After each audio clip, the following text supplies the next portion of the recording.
My Valentine's Day Tragedy, written by Cryptic Wander. This is a difficult story for me to write. My life has been completely destroyed since it all happened, and honestly, I don't really want to tell it. But my therapist said it would be good for me. My name is Oleta Walsh, and this all happened about a year ago. I was 24 at that time, and it was like 4 days before Valentine's Day. I was at a grocery store here in town. I won't really say which one, and I was about to check out before a guy named Mark started talking to me while we stood in line. He wore a coat with the logo of the same concrete business that my mother worked at. He definitely wasn't ugly and seemed to be pretty well off. But I wasn't really looking for love. I was still living with my mother, and my career as a web designer hadn't quite taken off yet. Still, the small talk was nice. At first. You know, Valentine's Day's coming up. It'd be a shame for a beautiful woman like you to be alone on it. I blushed at this. Well, thank you. You definitely know how to make a girl feel special, but I'm afraid I'm not available. Oh, you have a boyfriend? He asked, raising his eyebrows. No, I just don't feel ready for a relationship. Well, it doesn't have to be all that bad, does it? A night together, just me and you, maybe sharing that lip balm? He said, nodding to the tube that I placed on the belt. Now, it seemed whenever his eyes weren't meeting mine, they were rolling up and down my body. And I felt naked at that moment, and I just wanted to leave. No, that's okay. Thank you though, I replied, and I turned the other way to face the cashier. I was hoping that would be the end of it, but as I told the cashier my phone number for my reward points, the man behind me persisted. You really are quite beautiful. I think we'd be great together. I tried to ignore him as the cashier rang up my groceries. You have an amazing smile. I really can't get enough of it, you know? You should definitely smile more. The cashier seemed to sense my discomfort and asked, So, Oleta, we're still on for dinner later, right? I smiled at this, looking at the weirdo behind me, and replied, I wouldn't miss it, Mason, seeing the name tag on his vest. This seemed to work as the guy behind me broke all contact. I could still feel his eyes burning their way through my clothes, but I thanked Sam and I was able to go on my way. Later that night, I was sitting on the couch next to my mom watching TV. It was almost 9 p.m., and my phone began to vibrate. Before I could even check the text, another came through, then another. Opening them up, they were from an unknown number. Hey, Oleta, it was really great to meet you. What are you doing right now? We should go on a date. You would really get to like me. I recoiled at seeing this, so much so that my mom snapped her head over and asked, What's wrong? I proceeded to tell her the events at the grocery store and showed her the text. You think that's Mark? Let me take a look, she said, pulling up her own phone and list of contacts. No, that's not him.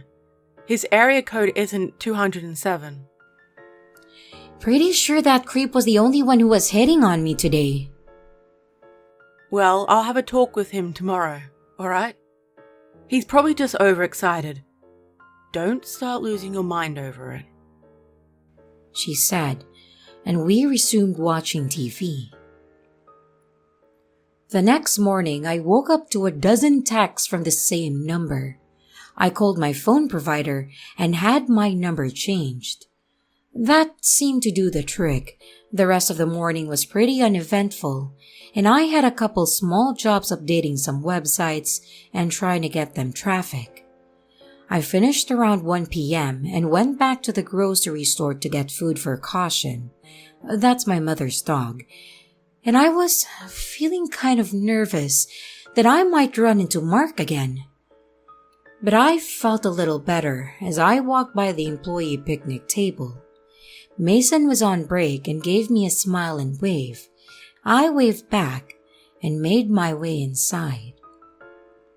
My fears were soon realized when I saw none other than Mark as I walked past the paper plates and stuff.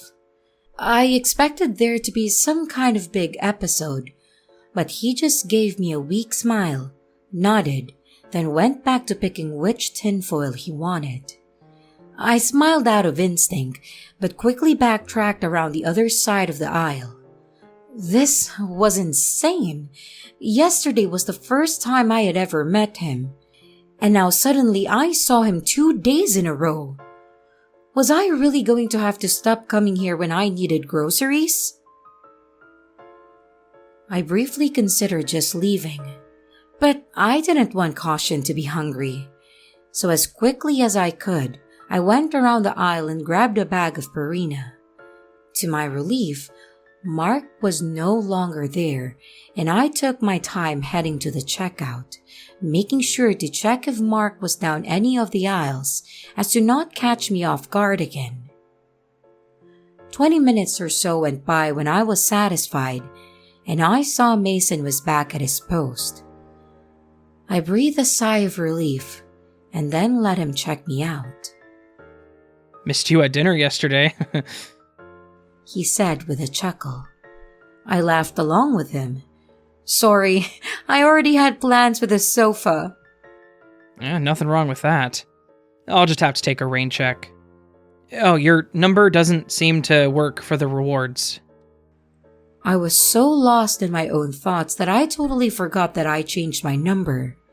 It was going to be a pain to call all the places like bank and stuff and let them know. But at least, Mark didn't have it anymore. Yeah, sorry, I got a new one, I said as I typed it into the keypad. Yeah, well, there's a lot of creeps out there. Couldn't help but notice your friend on his way out. Thank you again for yesterday, Sam. That was really sweet of you. Not to worry. I'll always be there for you, he said with a wink. We said our goodbyes and I went to my car. I threw the dog food in the passenger seat and felt my stomach drop when I saw what it landed on.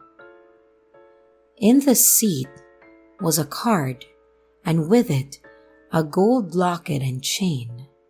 The front of the card had a giant red heart with an arrow going through it, and on the back was a printed note.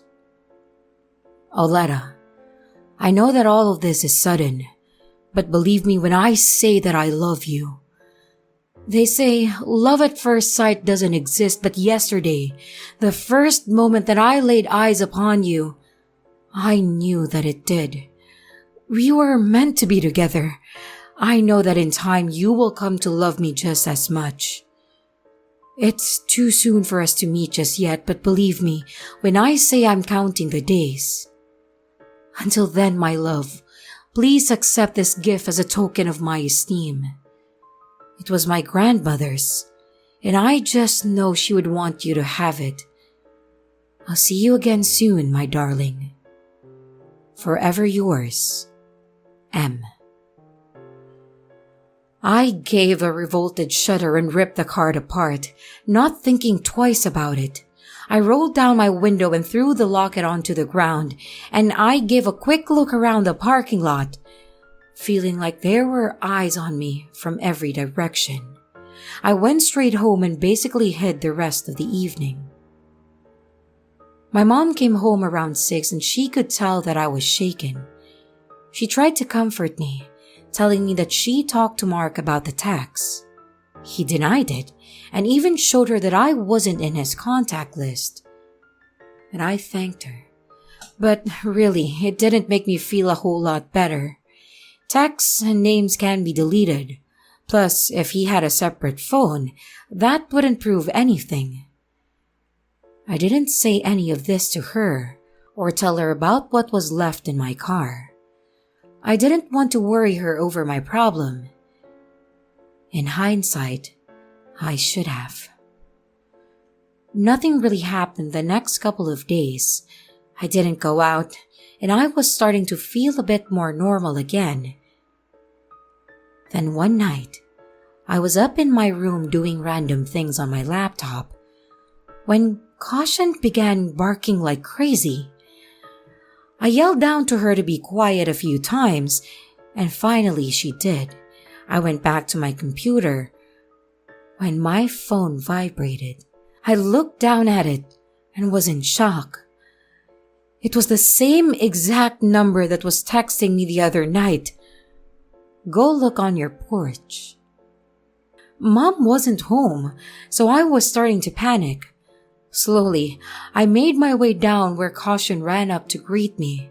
I looked out the door's windows and didn't see anyone out there.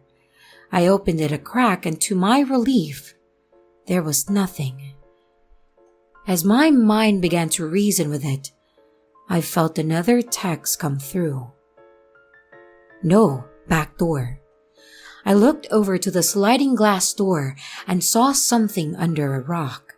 I went towards it with Caution in tow and was relieved to see nobody standing nearby, and looked down at the note. It had a large heart on it like the one from my car. I ran out to grab it and run back in as fast as I could, and heard the tink of something falling to the wood. It was a ring. Taking another look to make sure it was clear, I picked it up to look at it. It was gold and beautifully decorated with gemstones. Whether it was worth a fortune or not, I threw it into the backyard as far as I could. I went back inside and wiped my hands off on my shirt like I just touched something disgusting. Oleta, did you not like my gift? It's okay. You must be shy. You're so adorable, my darling. Well, I hope you like this gift. This ring was my mother's engagement ring. It is 24-karat gold and it's bejeweled with 3 diamonds with an AGS rating of 3. It was given to her by the man of her dreams, just as I give it to you now. Precious Oleta, will you marry me? You don't have to answer me now. I know that you wouldn't want to be with any other guy, and I promise to make you the happiest woman in the world. I know that your mother wouldn't approve. In fact, I took it upon myself to ask her. But her answer was, well, less than satisfactory. No, she didn't take it well and seemed really upset that I would text you like that. She threatened to turn me over to the police, and anyone that would try to stand in the way of our love doesn't deserve to be a part of our life. She won't bother us anymore, though. We can be together forever. It's almost our special day. Just one more to go. Be ready. Your loving fiancé, M. I can't begin to tell you all the different thoughts and feelings that ran through me at that moment. Somehow, I fought through it and dialed my mom. It rang until it got to her voicemail. Mom, please tell me you're okay. I can't handle this. Please, just call me back. I hung up and dropped to the ground, and I just cried until I fell asleep. When I opened my eyes, it was early in the morning. The sun was starting to come up, and I looked around for any sign of my mom. There was nothing, and her car was still not in the driveway. I called the police and they came by. A whole lot of good that did. They looked at the note and the text but said without any more evidence, they couldn't file a kidnapping report or even a missing persons without her missing for 24 hours. I begged them to stay and help, but they said that there was nothing they could do except come by if anything else happened. I nodded, and I sat on the couch for a while, hoping my mother would call me back. But in my heart, I knew she wouldn't. I worried the rest of the day, and as the sun set once more, I began to panic. It was the night of Valentine's Day, and I knew that he would be here at some point. I didn't have much to protect me aside from caution, so I grabbed a knife from the kitchen and hid in my room. Nothing happened until much later. I think it was around 1 o'clock in the morning. I must have dozed off because I jolted upright, knife in hand, when caution started to bark like crazy. I got up and heard someone moving around downstairs. Not thinking twice, I dialed 911 and told them that there was an intruder. They told me to stay in my room and stay on the line, and the woman was trying to keep me talking. But I dropped the phone when I heard the doorknob to my room began to rattle. Caution was going absolutely nuts, and I held the knife at the ready. There was a loud boom of a gunshot as the lock to my door disappeared, and the door was pushed open. "Go away, Mark! I don't love you!" I yelled. But I was absolutely dumbstruck when I saw that it wasn't Mark. It was Mason. My dog lunged at him and was biting at the arm that was holding the gun. He couldn't get a good shot, thank God, and I ran past them and down the stairs. The front door was wide open and I could see the red and blue lights of police cars from outside. 2 officers came in with their guns drawn and they ushered me past them. I flinched when I heard another 2 shots from behind me, and it was all sort of a blur after that. Mason had been the one stalking me all this time, and he had killed my mother. If it wasn't for my brave girl Caution, I couldn't imagine the things that freak would have done to me. Unfortunately, in the struggle, he managed to kill her too. It's been a while now, and even though Mason will be behind bars for many years, I just can't get past it. I get panic attacks whenever any guy shows up the slightest bit of interest in me, and I've basically become a recluse. Yes, that's pretty much my story. Hopefully no one else ever has to go through something like that again.